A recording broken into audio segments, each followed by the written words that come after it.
दोस्तों नमस्कार। भूगोल के इस वीडियो में हम मानव भूगोल का अध्ययन करेंगे। तो दोस्तों मानव भूगोल एक ऐसा सब्जेक्ट है कि जिसके बारे में बहुत सी जानकारी अभी मनुष्य के पास नहीं है, क्योंकि मनुष्य की उत्पत्ति जो हुई है उसके बाद में उसे बुद्धि आई और बुद्धि आने के बाद उसने लिखना पढ़ना सीखा, और जब लिखना पढ़ना सीखा तब उसे पता चला कि मानव जाति है, और उसने अपने मानव जाति की इतिहास के बारे में जब पीछे झांक कर देखा तो उसे कुछ भी नहीं मिला। क्योंकि जब पहली बार ही इस संसार में पढ़ाई और लिखाई शुरू हो गई तो उससे पहले का जो इतिहास है जो लिखा ही नहीं गया उसके बारे में क्या कहते हैं और क्या कह सकते हैं। तो इसके बारे में जो हमारे वर्तमान यानी कि जो इतिहासकार जो हुए हैं उन्होंने जो भी लिखा या जो भी खोजें की उनसे ही पता चला कि पूर्व में क्या था। लेकिन वो खोजें कुछ इतनी सटीक हुई यानी कि वैज्ञानिक तरक्की में इतनी सटीक हमारे हाथ लग गई जिससे कि हमें पृथ्वी जब से बनी और आज तक के इतिहास को एक रफली समझने में बहुत बड़ी भूमिका निभाई है। तो इसी क्रम में जो मनुष्य की उत्पत्ति कैसे हुई और वो किस तरह से इस संसार में आया उसके बारे में भी हमें ज्ञान प्राप्त हुआ। लेकिन इस ज्ञान का स्रोत जो है वो एक बहुत ही महत्वपूर्ण विज्ञान है जिसे कि जीवाश्म विज्ञान के नाम से जाना जाता है।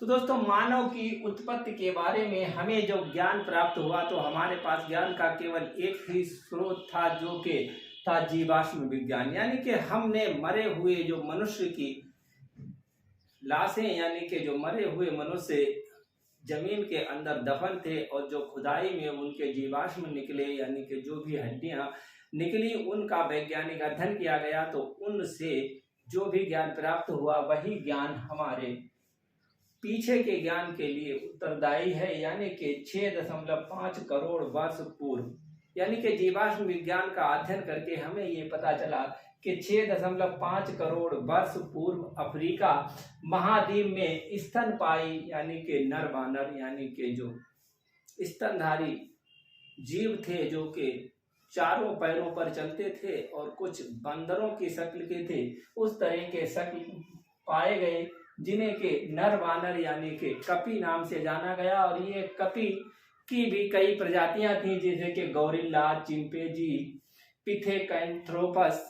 तो इस तरीके की ये प्रजातियां इरेक्टस, जावा मानव, ये प्रजातियां आई यानी कि ये मनुष्य के शक्ल में तो थी लेकिन इनका माइंड इतना विकसित नहीं था और ना ही ये खड़े होकर दो पैरों पर आज के मानव की तरह चल सकती थी, लेकिन ये बांदरों की एक प्रजाति थी।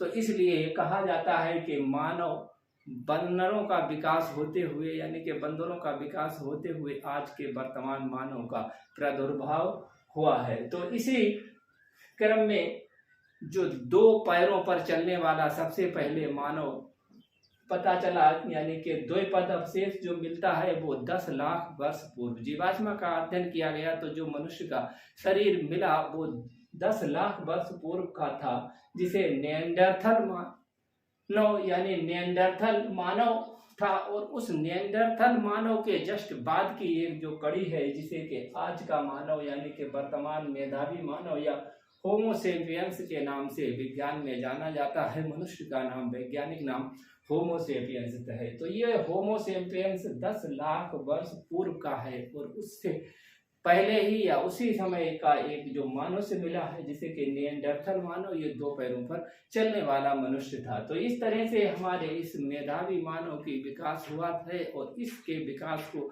समझने के लिए हमें जो है वो जीवाश्म विज्ञान का बहुत ही गहराई से अध्ययन करना होगा। लेकिन यहाँ पर हम कुछ रफली थोड़ा ही आपको बताते हैं और जिसके बारे में हमने अध्ययन किया है कि 6.5 करोड़ वर्ष पूर्व पृथ्वी पर बंदरों की प्रजाति मिली थी और 10 लाख वर्ष पूर्व हमारे मनुष्य मिला था। तो हमारे इस पृथ्वी के जो 2 अरब वर्ष पुराना हमारा पृथ्वी का जो इतिहास है, इस इतिहास में केवल और केवल 10 लाख वर्ष पूर्व ही मनुष्य का इस पृथ्वी पर आना हुआ है। यानी कि मानव का इस पृथ्वी पर अभी अगर हम ये पूरी बहुत ही बड़ी इतिहास की किताब माने कि इस किताब को लिखे तो उस किताब के केवल आखिरी पेज पर ही मनुष्य का जो है वर्णन होगा और उससे पहले जो है हमारी पृथ्वी के इतिहास का वर्णन होगा। तो इतिहास पृथ्वी पर मनुष्य का इतिहास केवल 10 लाख वर्ष पुराना है। तो दोस्तों हमारे इस पृथ्वी पर हम मनुष्यों का जब अध्ययन करते हैं तो हम भूगोल में इसमें मानव प्रजातियों के बारे में भी अध्ययन करते हैं और मानव प्रजातियों का पर कुछ प्रभाव पड़ता है। जैसे कि हम देखते हैं कि यदि हम कहीं पर देखें किसी भी मजलिस में या कहीं शादी ब्याह में मेले में किसी में जाएं तो हमें मनुष्य जो है वो अलग अलग प्रकार के मिलते हैं। कुछ नाटे कद के होते हैं, कुछ लंबे कद के होते हैं, कुछ रंग में साफ सुथरे होते हैं और कुछ रंग में काले होते हैं और कुछ पीले होते हैं। तो मनुष्य की ये अलग अलग प्रजातियां हैं, अलग अलग तरीके के मनुष्य होता है। तो इसका प्रभाव किस तरह से पड़ता है, माने मनुष्य के शारीरिक बनावट पर क्या प्रभाव पड़ता है कि कोई मनुष्य जो है वो कैसा भी हो जाता है और कोई कैसा होता है। जबकि यदि आप घोड़ों की प्रजाति देखें तो घोड़ों की जो प्रजाति होती है लगभग सभी घोड़े एक ही आकार के होंगे और एक ही रंग के होंगे। यदि एक कलर का घोड़ा एक हट जाए तो दूसरा घोड़ा वहां पर आकर खड़ा हो जाए तो पहचानना मुश्किल होगा कि ये वही घोड़ा है या दूसरा है। लेकिन मानव में ऐसा नहीं है, क्योंकि मानव हर मनुष्य जो है वो विशेष तरीके का होता है, उसकी अलग अलग प्रजाति होती है। तो ये बदलाव किस तरीके से होता है, तो इसमें भी रुचि मनुष्य की रही। तो उस रुचि को ही दूर करने के लिए मनुष्य ने जो कुछ कारण और कुछ कारक ढूंढ लिए हैं जिनकी वजह से मनुष्य के ये फेस है और कद है, मोटाई है, ये सब अलग अलग होते हैं। तो इसके लिए जो है वो नंबर 1 कारण है जलवायु, यानी कि जलवायु का परिवर्तन। जिस तरीके की आब हवा होगी उस तरीके से मनुष्य के शरीर की बनावट होगी, जिसकी जलवायु होगी वैसे ही बनावट होगी। जैसे कि हम पीछे अध्ययन कर चुके हैं कि हमारी पृथ्वी जो है वो एकदम इस तरह से गोल है और बीच से एक रेखा निकलती है जिसे हम विषुवत रेखा कहते हैं, और विषुवत रेखा पर ही सूर्य का प्रकाश लंबवत पड़ता है। तो यहाँ पर हम बहुत अधिक गर्मी होती है ऐसा कहा जाता है, लेकिन ऐसा होता नहीं है। बहुत अधिक गर्मी तो विषुवत रेखा से ऊपर हटकर जहाँ पर डेजर्ट पाए जाते हैं यानी रेगिस्तान पाए जाते हैं वहां पर होती है। तो विषुवत रेखा पर गर्म और नम जलवायु होती है और साल भर ये गर्म और नम जलवायु रहती है। तो इस गर्म जलवायु और नम जलवायु का असर ये होता है कि यहाँ की जो प्रजातियां होती हैं वो अधिकतर काली होती हैं, यानी कि यहाँ पर बहुत ज्यादा शरीर के अंदर जो है वो काला रंग मिलता है, तो इसलिए ये काली होती हैं। जैसे हम इधर ऊपर ध्रुवों की तरफ जाते हैं तो यहाँ पर बर्फ पड़ी रहती है और ठंड होती है। तो यहाँ की जो प्रजातियां होंगी वो सफेद होंगी, यानी कि वो एकदम श्वेत कलर की होंगी। तो ये काले कलर की और श्वेत कलर की, इस काले और श्वेत के बीच में भी एक जाति मिलती है जो उसे पीत जाति कहते हैं, यानी कि पीले रंग की जातियां मिलती हैं। तो इस तरह से मनुष्य का कलर जो है जैसे जैसे ध्रुव से विषुवत रेखा की तरफ बढ़ते हैं तो कलर बढ़ता चला जाता है, यानी सफेद से काला होता चला जाता है। तो ये अलग अलग प्रकार का होता है और अलग अलग तरह का होता है। केवल ये जलवायु भी प्रभावी नहीं है बल्कि कुछ अन्य कारण भी हैं जो मनुष्य के अंदर ही हैं। तो इसमें मनुष्य के शरीर के अंदर कुछ ग्रंथियां हैं जिनका प्रभाव हमारे शरीर पर होता रहता है, और उन ग्रंथियों के कम और ज्यादा रिसाव से हमारे शरीर की बनावट जो है वो अलग अलग होती रहती है। जैसे कि इन 3 महत्वपूर्ण ग्रंथियां हैं। वैसे तो हमारे शरीर में यदि हम जीव विज्ञान पढ़ें तो हजारों ग्रंथियां हैं जो हमारे दिमाग से लेकर और पैरों तक होती हैं, जो कि कई तरीके का रिसाव करती हैं, और रिसाव के चलते हमारे शरीर में कई तरह के बदलाव भी होते रहते हैं। तो इस तरह से एक पिट्यूटरी ग्रंथि जो है बहुत ही महत्वपूर्ण ग्रंथि है, जो कि हमारे शरीर को हृष्ट पुष्ट और बलवान बनाती है तथा हमारे शरीर की जो है लंबाई वो भी बढ़ाती है। तो इसे पिट्यूटरी ग्रंथि के नाम से जानते हैं।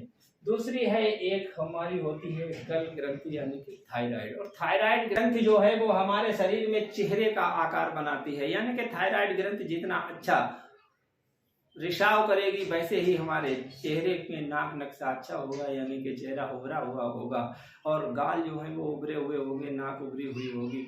तो इस तरह से यदि थायराइड ग्रंथि जो है वो काम कम करती है तो हमारा चेहरा जो है वो सपाट हो जाता है। इसलिए हर मनुष्य की ये ग्रंथियां जो हैं कुछ ना कुछ अलग अलग कार्य करती हैं, तो इसलिए हर मनुष्य के चेहरे अलग अलग होते हैं, यानी कि हर मनुष्य के नाक नक्शे जो हैं वो अलग अलग होते हैं। अगली ग्रंथि जो है वो है एड्रीनल ग्रंथि। एड्रीनल ग्रंथि जो है वो शरीर के अंदर रंग का निर्माण करती है। तो इस ग्रंथि के अधिक स्राव से जो है वो रंग काला हो जाता है और कम स्राव होता है तो रंग सफेद रहता है। यानी कि ये ग्रंथ जो है रंग के लिए प्रभावी है और ये ग्रंथ जो है वो चेहरा नक्शा चेहरे मोहरे के लिए प्रभावी है और ये ग्रंथ शरीर के कद काठी के लिए प्रभावी होती है। तो इस तरह से ये तीन ग्रंथियां हमारे मानव शरीर के निर्माण में बहुत ही महत्वपूर्ण भूमिका निभाती हैं। तो दोस्तों प्रजाति निर्धारण के शारीरिक लक्षण यानी कि हमारे शरीर के कुछ लक्षण हैं जिनसे कि हमारी मानव की प्रजातियां जो है उनका निर्धारण किया जाता है। यानी कि इस संसार में अनेक प्रकार की प्रजातियां हैं तो उसके सुविधा के लिए केवल इसे 2-3 वर्गों में ही बांटकर इनका अध्ययन किया जाता है। तो ज्यादातर 3 वर्गों में ही इनका अध्ययन किया जाता है और उसी हिसाब से मनुष्य के जो है वो शारीरिक और उसके रंग कलर की बनावट होती है। तो इसमें एक त्वचा का रंग। तो त्वचा के रंग में भी 3 प्रकार की प्रजातियां हैं यानी कि एक काली प्रजाति और दूसरी जो है वो पीली प्रजाति और तीसरी जो है वो सफेद प्रजाति। और इस प्रजातियों को निग्रो और मंगोलाइट और काकेशियस नाम से जाना जाता है। यानी काली प्रजाति को निग्राइट कहते हैं और श्वेत प्रजाति को जो है काकेशियस और पीली प्रजाति को मंगोलाइट। यानी कि ये मंगोलिया के पास और काकेशस पर्वत है वहां के पास और निग्रो जो अफ्रीका में पाई जाती हैं यानी कि विषुवत रेखा के पास जो प्रजातियां पाई जाती हैं। इस तरह से 3 प्रकार की प्रजातियां हैं त्वचा के रंग के आधार पर यानी कि शरीर का जो कलर होता है। बाकी शरीर के कद के आधार पर प्रजातियों को जो जाता है उसमें लंबाई के हिसाब से एक फिगर बनाई जाती है कि सबसे लंबी प्रजाति, फिर उससे कम लंबी प्रजाति और छोटी प्रजाति और नाटी प्रजाति। इस तरह से जो है 4 तरीके की प्रजातियां होती हैं। 160 सेंटीमीटर से लेकर और 175 सेंटीमीटर के बीच में 5-5 सेंटीमीटर के अंतर से इन प्रजातियों को बना लिया जाता है। यानी कि इन प्रजातियों को नाटी प्रजाति और लंबी नाटी से कुछ कम लंबी प्रजाति और लंबी प्रजाति और अधिक लंबी प्रजाति, इस तरह से 4 वर्गों में इन्हें बांट लिया जाता है। अगला है मुख की आकृति के आधार पर। तो हमारे शरीर में जो हमारा मुख होता है कि मनुष्य के मुख की जो लंबाई होती है और चौड़ाई होती है इसका फिगर ले लिया जाता है। यानी कि जो चौड़ाई है उसे लंबाई से